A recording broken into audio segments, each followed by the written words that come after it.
Welcome to the Cyclical CEO podcast, where we redefine what it means to scale a business without sacrificing your soul. I'm Camille Lalande, your guide to stepping into your CEO throne with systems, strategy, and sovereignty. If you're an ambitious woman who's built a successful business but feels trapped in the grind, this podcast is for you. Here we talk about scaling in flow, building a business that fuels your heart, and reclaiming the queen energy you were meant to embody. Let's break free from burnout and fall back in love with your business. Ready? Let's dive in. All right, just a disclaimer before jumping into this episode number 7 of the podcast. This is my first episode since I moved into my new place, since the move, since the renovations, basically since the summer began. And I still feel so exhausted. I woke up this morning feeling like I was out of my body, like really, really foggy and everything. And I snoozed from 7:30 to 10 a.m. just to tell you how I feel. But then I heard the voice of some people saying, if you're not going to do it well, don't do it. And I was like, I can't do a podcast if I feel like this, obviously. But then I went to Pilates and I went about my day and I rested. And the lessons of the past months have landed with me and I found safety again in my body. And I told myself, you know what? Just do it. Just do it. It won't be perfect. And who cares? Whatever. The people that will need to hear it the way you say it today need to hear it exactly like you're going to say it. And so don't deprive yourself from communicating your message, and don't deprive the world from receiving the message that they need to hear. And so here it goes. Today's episode is nervous system regulation is not self-care, does not equal self-care, and how to truly restore and reclaim your power when you have been in a state of dysregulation for a long time, chronically. And this was my case, honestly, until the last 2 weeks. I would say things have started shifting. I feel like I have uncovered a new layer to what I already knew about nervous system regulation. I feel like what we're being fed, told, and taught online on social media can sometimes lead to confusion. And I'm not bashing on what people are saying or trying to make it sound like I know better. What I'm trying to explain here is that there are multiple layers to nervous system regulation, and self-care is one of the parts, one of the branches of it, but is not really what's at the core of it. Could be very surface level. And so the visual I was having in my head is me at the nail salon, sitting, and I'm supposed to be in a moment of self-care, of relaxation, of me time, to just detach and decompress from the routine and from my obligations.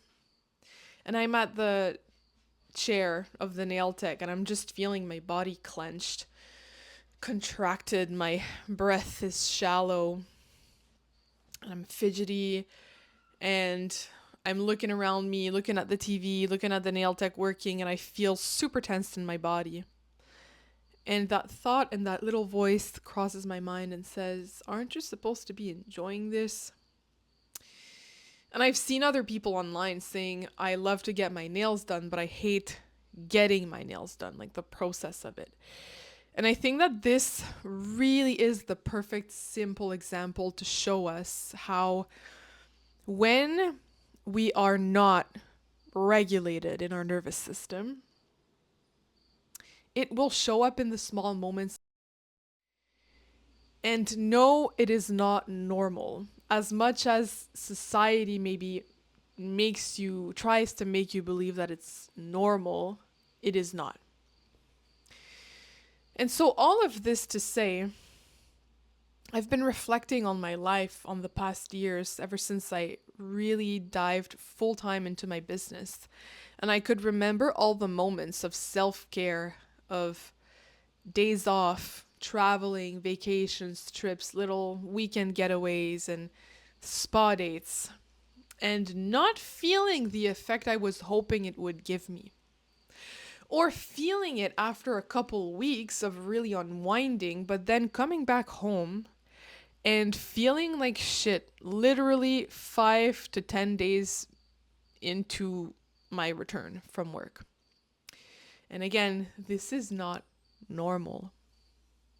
When your nervous system is regulated, you're able to feel at peace, to feel at ease, to feel grounded, even a week after your vacation, and that you're back to work and in your routine. And so that's the thing, the big realization that I've had over the course of the last 2 months, because the renovations, as you can imagine, and moving added a huge toll on my life and on my regular day-to-day routine. And to add to all of this, I was also going through a lot of challenges in my personal relationships because these external stresses make us less patient and less tolerable with human interactions, which is totally normal. But it was all happening in my life to show me, to mirror to me the chaos that was happening within. And all of this to say that if you stick around until the end of today's episode, I will share with you exactly what were the things that I did on a deeper level and that I realized I needed to do on a deeper level. As uncomfortable as that was, as restrictive as it seemed in the first place, but to fully liberate me in the long term. First thing I want to uncover with you, and we've talked about it a little bit in that intro, but basically that is the difference between the surface level self-care and the deep level self-care and the practices and what really helps rebuild safety in your nervous system. So surface level self-care, as we said, going on a vacation, spa date, getting your nails done, and deep level practices where you allow yourself to feel and to tolerate the discomfort. And you give yourself full permission to rest.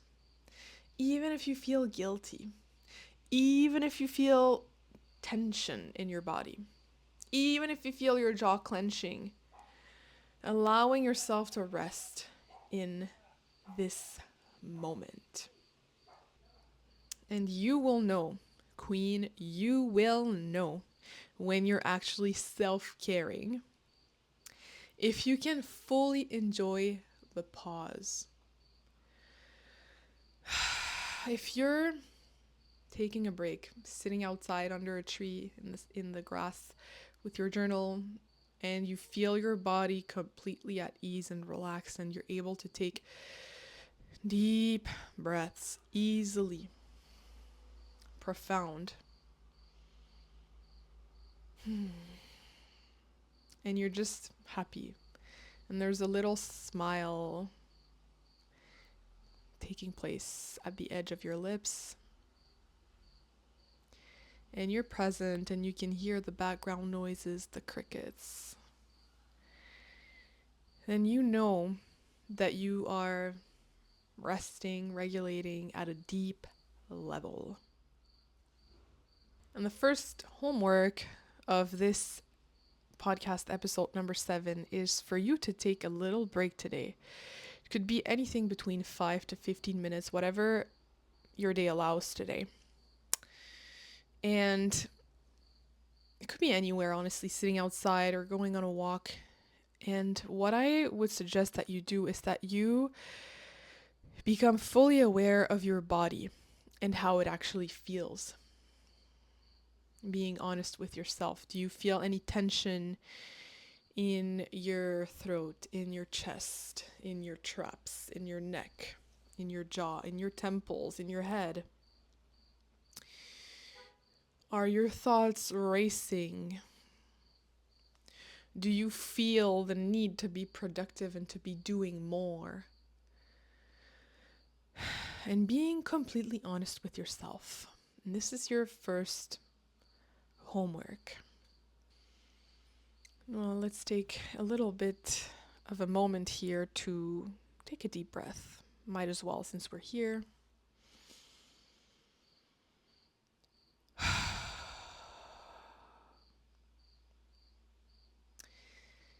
And coming back to my 2 months of exhaustion and renovations, upheaval, emotional upheaval, relationship turbulence, whatever you want to call this, but it was messed up. If we want to use the proper words. And it was also a beautiful opportunity and experience for me because I was able to remember that I have tools. I have tools that are incredible, that I teach to women, that I share, that I build platforms and trainings and videos and programs to help people go exactly through what I went through. And I remembered that, and I told myself, we are an embodied leader. We are here to serve the collective, to lead by example, to help women remember who they are and detach themselves from all the labels that they've allowed to be imposed on themselves and that they've imposed on themselves, and to come back to a true feeling of freedom, of sovereignty, of bliss, of just feeling good and at peace, grounded and regulated in our body, back to our original way of being. Let's tap into it, I told myself. And so I went back into the teachings that I share in the Alchemy Lab in Systems Queen. It's 555 right now, by the way. And so the first thing that I started doing again was to go on my daily walks.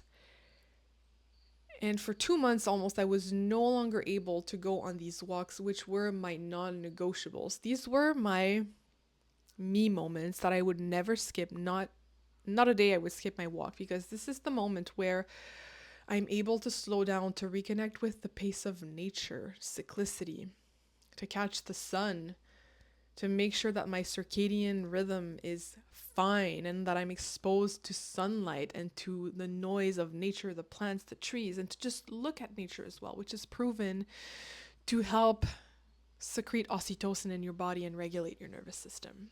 That easy, free, and accessible. So that was the first thing. And I started making it my non-negotiable once again.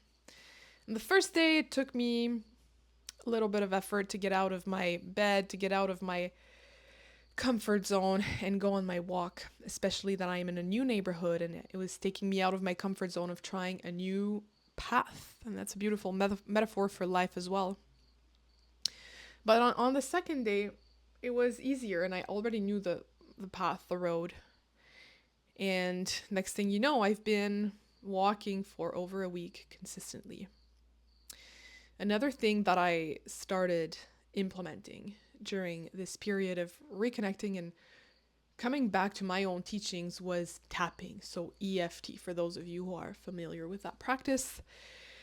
And whenever I would sit at my computer to do some work, to get things done, and feel my body contracting again, and my solar plexus and diaphragm becoming tight, and my breath becoming shallow, and having these thoughts in my head that I had to finish quickly and do work fast, and all these assumptions and subconscious beliefs creeping up, I would pause and ask ChatGPT.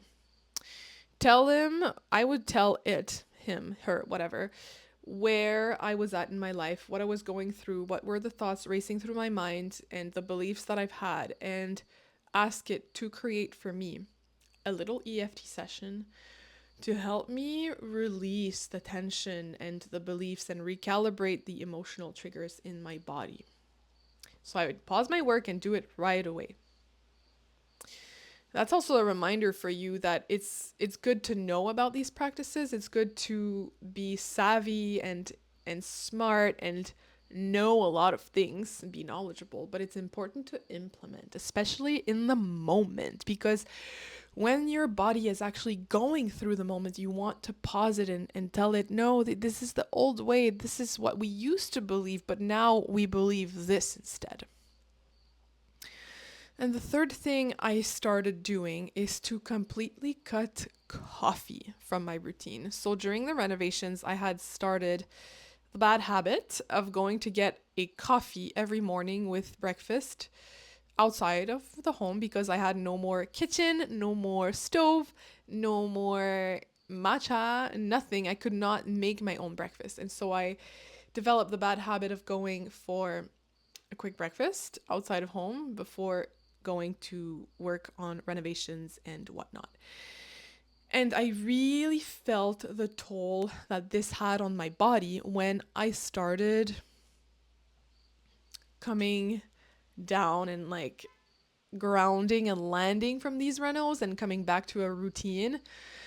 I felt like everything was a trigger. And the day that it really like clicked and I realized that it was actually a problem, I was in the bathroom getting ready, doing my hair, and the wire from my hair dryer pushed something off the vanity, the counter, and fell on the ground. Oh, it was my mascara, like a light little small object, and just the noise of this falling on the ground make me like startle, and I was like, oh my god. And so I realized, okay, something is wrong here. Normally the sound of a mascara falling, dropping on the ground shouldn't make you startle like that. So I think it's time to remove any kind of stimulation from your body. And obviously, if you're listening to this and you resonate with that, this applies for any kind of stimulants. So even matcha in times of deep dysregulation can be too much, can be too strong and too caffeinated for you. Alcohol is also a substance that really dysregulates the nervous system. So anything that you know you're sensitive to, sugar, chocolate, cacao, I recommend just cutting it while you're finding your ground again. And the fourth thing that I started doing is to truly pause without guilt, giving myself permission to slow down. And whenever I felt like I was not supposed to slow down and to rest and would reach for my phone to make myself feel better by consuming content, because we get an instant dopamine hit, I would put my phone away and truly look at the ceiling or look around me for 5 minutes and place my hands on myself, on my chest, on my diaphragm, on my heart, tap a little bit. And I would pretend that I'm my mother doing this to myself, or me doing this to my daughter, to my baby. Be like, it's okay. You're allowed to rest. You're allowed to rest, baby girl. You're allowed to rest, queen. You're allowed to rest. You're safe here and now. I've got you. You're okay. And at times, I swear to God, my tears were coming out of my eyes because it felt like the words that I needed to hear that nobody told me. And that's the whole point, right? Is to be able to be there for you and not to depend on anything and anyone, because the reality and the truth about life is that no matter how lucky and privileged we are to have beautiful people in our life, and we're social creatures and we thrive in community and with groups, we are born alone and we die alone, and we are supposed to be our own best friend and the person we can count on at any time.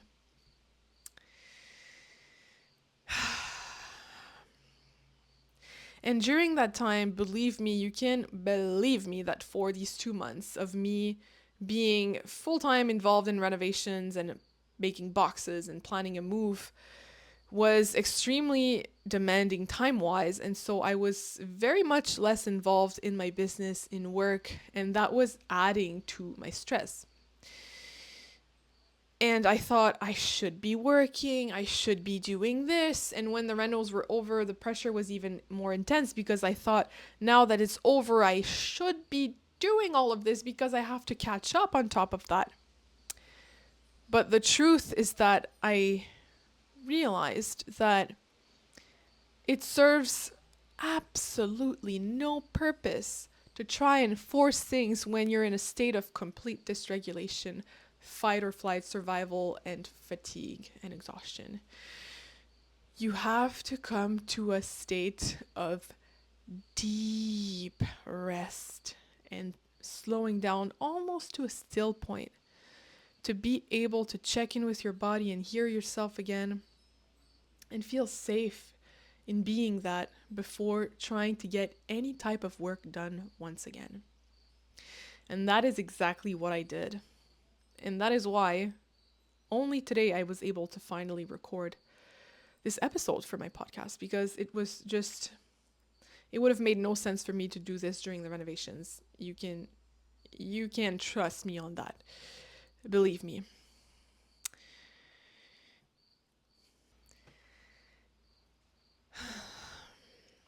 And on that note, I would like to share with you micro checks to know if you're truly regulated at this moment of your life. First question: can you sit in a still moment without fidgeting, without feeling tension and guilt rising into your body? Second question, very similar to the first one: do you notice guilt, shame, something wrong when you rest or take a break, like you shouldn't be resting, like you don't deserve it? Number 3, does your breath feel shallow or even forgetting to breathe completely? And next, I want to share with you little daily practices that you can do to reclaim your power and come back into a state of self-actualization, of fulfillment instead of survival and primal needs, which is where you have to start when you feel this way. You have to go back to the primal basic survival needs. Eating enough, eating well, fibers, protein, having enough sleep, having enough water, feeling safe financially as well. And once all of this is taken care of, you can ascend into your other levels of fulfillment. And so the daily practices to reclaim your power. Number 1, morning check-ins with yourself.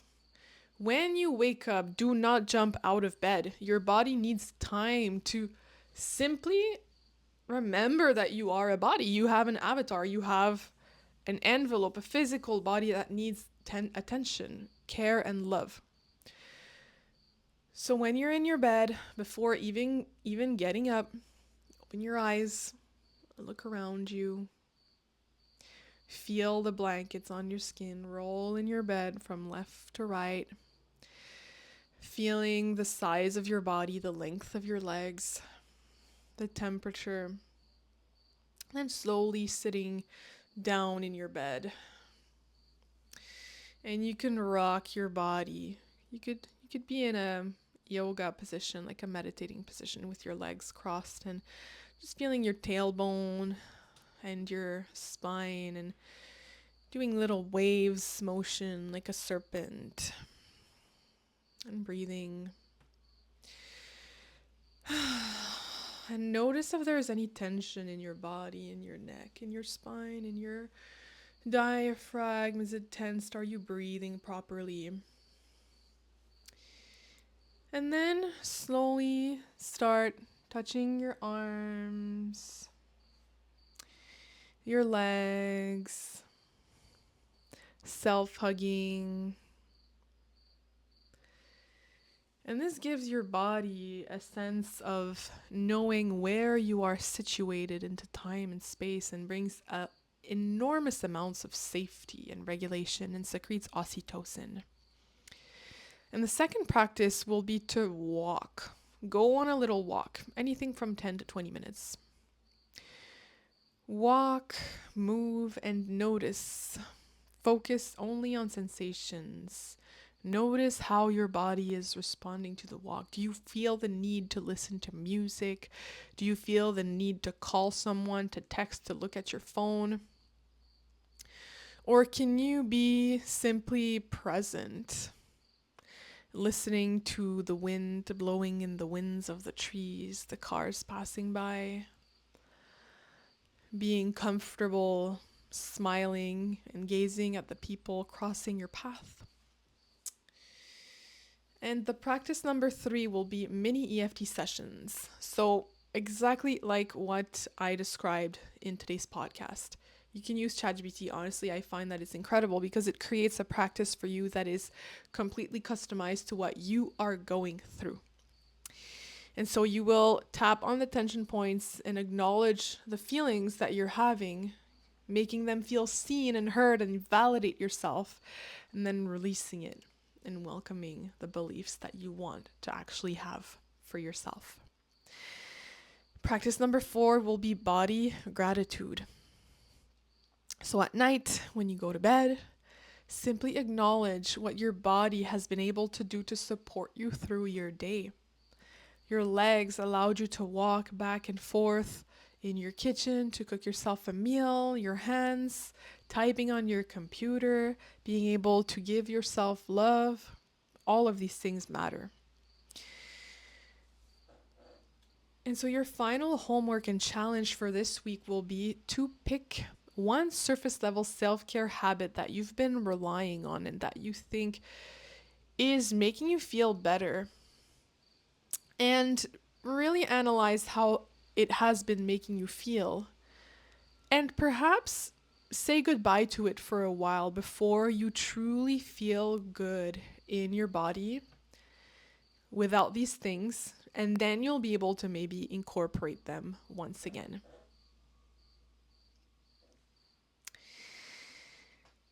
Your second homework will be to observe what your body actually feels during this surface level self-care habit. You can try to do it just one last time to see how it feels like. If it's having coffee, ask yourself, is it giving me anxiety? Or maybe it's not, and then you'll know that you have come to a point in your journey of recalibrating and regulating your nervous system where you can actually handle coffee and caffeine. But it's important to be honest with yourself in that homework. And the last part of this homework will be to apply one deep level regulation technique and note the difference. So whenever you're going to be working or doing something that usually brings up tension in your body, brings up those feelings of not being at ease and present, you will be trying either the EFT, the walk, or whichever practice you feel can help you on a deep level, and see and note the difference. And if you want to even journal it, write about it so that you can really anchor it in time and space. Please do so. And so, all of that to say that over the past 2 months, I did not discover anything new per se. I can't say I had a huge awakening, but what I did was even more powerful than that, I would say, because I did not just intellectualize and just gather, collect new knowledge in my mind, but I actually embodied what I already know and teach. And this, I would say, is the most overlooked at part of personal development, spirituality, is actually embodying the work. Yes, you know about EFT. Yes, you know about all of that. Maybe I'm not teaching you anything new, but are you actually doing it? This is what makes the real difference. And so I trusted the pause. I trusted that slowing down, that sitting in the discomfort, that not working and letting my nervous system guide the pace was what was right for me. I trusted and I was patient. And this leads me to the topic that we're going to talk about in our episode number 8, which is a zoomed in view into the seasons of life and business. Because what I'm describing was for me the season of death of winter. And this is exactly what I allowed myself and honored myself to go through. To go through winter, even if it was counterintuitive, because it's the summer. It is the summer as I'm recording this, and it's the time to be out and about, to be active, to be networking. And I had to go against my cyclical instincts to be out and about and to trust what my body needed, my body, and allow it to go through winter, through death, through rest, through pause, in order to sink back to our natural cyclicity. And so in episode number 8, we will be going through the seasons and helping you understand how to recognize which season you are in, the symptoms, the signs to notice, and why aligning with your current season is the fastest way to growth, because you're tuning in to you and not to what the world is doing, the neighbor, the other coach online, but what are you going through in your life, in this chapter of your movie. And if you've been pushing against your body, your energy, or your timeline, you'll want to hear this. It's a total game changer for the way you run your life and your business, and that I can promise you. Concludes episode number 7 of Systems Queen podcast. If you have any questions, any aha moments that you want to share with me, any stories, if you want to just connect, I'm more than happy to connect with you either through Instagram at Consciousness Guidance, or you can comment below in the comment section of this video.